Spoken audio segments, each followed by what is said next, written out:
Учительница уже устала отправлять сообщение матери ученика. Разозлившись, она накричала на него и пригрозила, что если на следующий день он не придет в школу в сопровождении своей матери, то она выгонит его с уроков. Луис плакал от обиды, потому что его одноклассники издевались над ним из-за его внешнего вида. Он пришел в школу грязный и в рваных штанах. Мальчику было всего 8 лет. Он пытался стирать свою одежду, но в доме не было ни мыла, ни стирального порошка, ни воды. Но как мальчик дошел до такой жизни и где была его мама?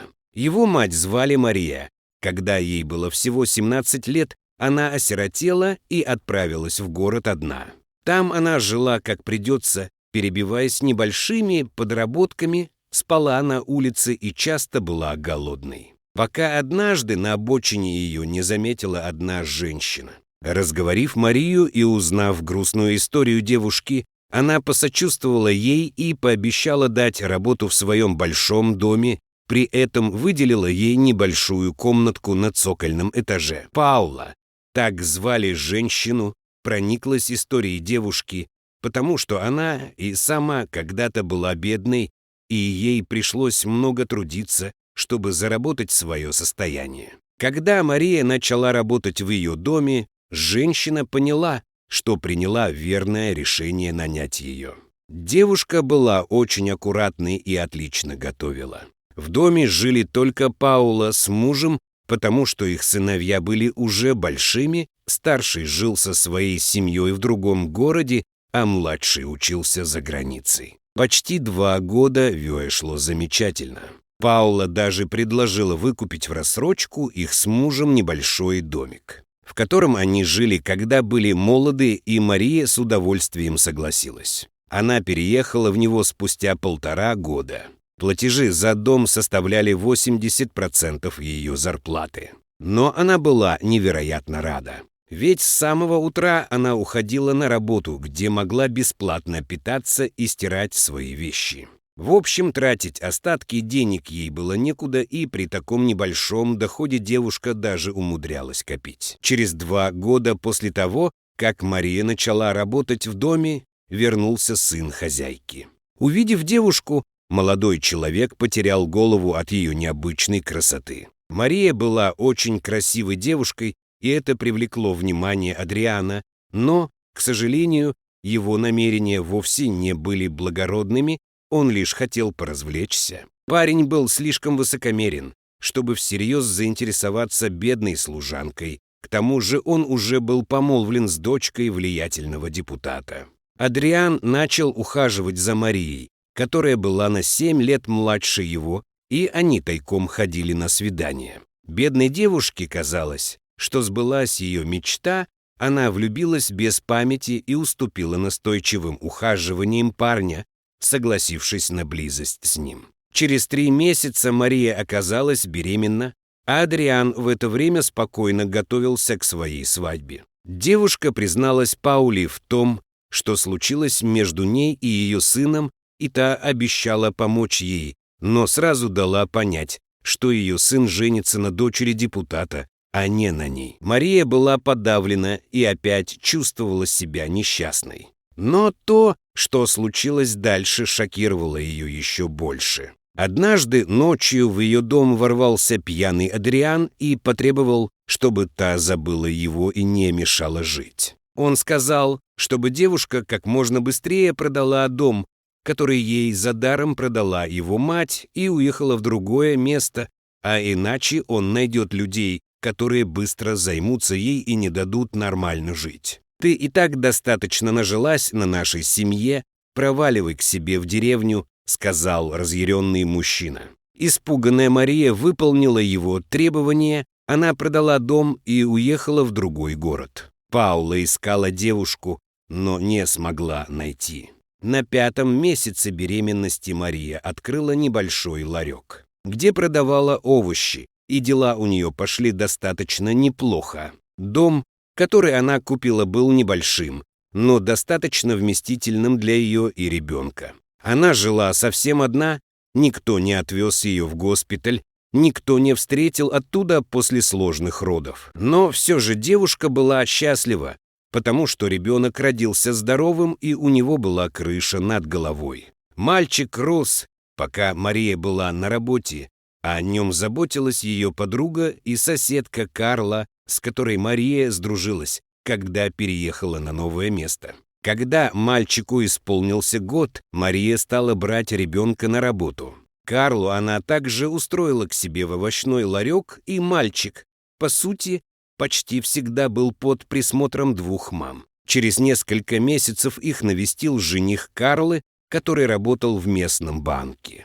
Он посоветовал Марии открыть сберегательный счет, чтобы обеспечить будущее сына, и это показалось девушке отличной идеей. Мария стала копить деньги и отдавать их жениху Карлы, чтобы он мог класть их на сберегательный счет. В возрасте 6 лет малыш Мигель начал ходить в частную школу, которая была достаточно дорогой, но Мария делала все возможное, чтобы дать сыну лучшее образование. Ее бизнес стал очень успешным, у нее было уже несколько точек в городе, а жених Карлы начал работать у нее управляющим. Но, несмотря на все усилия Марии, Мигеля не считали в школе своим, и многие родители были против того, что сын какой-то торговки учится с их детьми. Но учительница, которая преподавала у Мигеля, была очень доброй женщиной. Узнав, что Мария одинокая мать, которая работает без отдыха,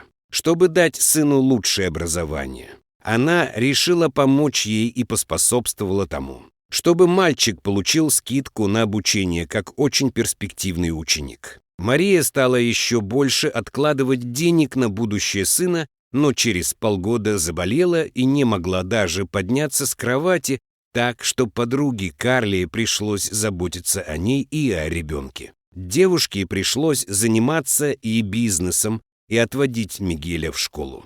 Врачи не могли понять, в чем причина болезни женщины. Она мучилась от сильных болей в голове, а ее сын плакал, наблюдая, как страдает его мать. Жених Карлы уговорил Марию подписать доверенность на управление счетами и бизнесом на себя под предлогом облегчения работы и чтобы лишний раз не беспокоить Марию. Через несколько месяцев бедная женщина умерла, хотя причина ее недуга так и не была установлена. Карла сказала Мигелю, что его мать спит, и они отвезут ее в одно спокойное место, где та сможет отдыхать вечно. На следующий день женщину похоронили, мальчик отчаянно плакал, но его няня с женихом сказали, что ему не нужно грустить, потому что его мать просто спит. Через неделю мальчик проснулся в доме один, Карлы нигде не было. Девушка исчезла, прихватив с собой почти все вещи из дома. Единственная комната, из которой ничего не пропало, была спальня мальчика. Также мальчик нашел записку на кухне: «Дорогой Мигель, мне на месяц пришлось уехать в другой город из-за бизнеса твоей мамы. Не расстраивайся, я вернусь. Ни в коем случае не говори никому, что ты живешь в доме один, иначе тебя заберут в детский дом». Прочитав эту записку, Мигель приободрился, но его надежды начали таять, когда прошел месяц, и никто так и не приехал. Больше некому было отвозить его в школу, поэтому он стал постоянно опаздывать, что очень злило учительницу. Она поручилась за него, но мальчик не оправдывал ее ожиданий. Вскоре она заметила, что от Мигеля стало плохо пахнуть. Женщина передала записку его матери, в которой просила помыть сына. Мигель продолжал хорошо учиться, но он стал немного рассеянным. Однажды учительница вызвала его к доске и перед всеми отчитала мальчика, сказав, что он не следит за собой и приходит в школу как обормот. Но она не знала, что в доме, в котором жил Мигель, отключили свет и воду, потому что ему было нечем оплачивать коммунальные услуги. Он набирал воду в соседских садах и искал еду в мусорных баках. Учительница постоянно писала замечания в дневнике мальчика для Марии, но та никогда не отвечала, что еще больше злило женщину. Когда пришло время школьной выставки, Мальчик не смог представить свой проект, потому что у него не было денег на необходимые материалы. «Опять ты нас подвел. Обещаю, что я так это не оставлю, мне не нужен такой грязный и ленивый ученик в моей школе». Она схватила его за руку и вывела из класса, а также написала в его тетради: «Пожалуйста, если вы завтра не появитесь в школе, больше не отправляйте своего сына сюда, то, в каком виде в школу приходит Мигель, недопустимо». Мальчик был подавлен, в слезах выбежал из школы и помчался на кладбище. Он стал кричать своей матери: «Мама, поднимайся, поднимайся уже, ты достаточно отдохнула. Ты должна пойти к учительнице и сказать, что я приходил грязным, потому что тебя не было дома». Крики и плач мальчика услышал сторож кладбища и позвонил в полицию. Как только о произошедшем узнала учительница, она поехала в полицию к мальчику и упала на колени перед ним, прося у него прощения. Бедный Мигель стоял перед ней и не мог перестать плакать, ведь он уже понимал, что его мать уже никогда не вернуть. Историю Мигеля разнюхали журналисты и сделали сюжет. Полиция начала расследование. Они обвинили Карлу и ее жениха в краже денег и бизнеса Марии. Кроме того, они выяснили, что те травили бедную женщину намеренно, и ее смерть не была случайностью. За это преступная парочка получила серьезный срок. Судьбу Мигеля определили быстро. После всего произошедшего учительница Мигеля решила усыновить мальчика и дать ему всю ту любовь и заботу, которую он не получал после смерти матери. Но на этом еще не все.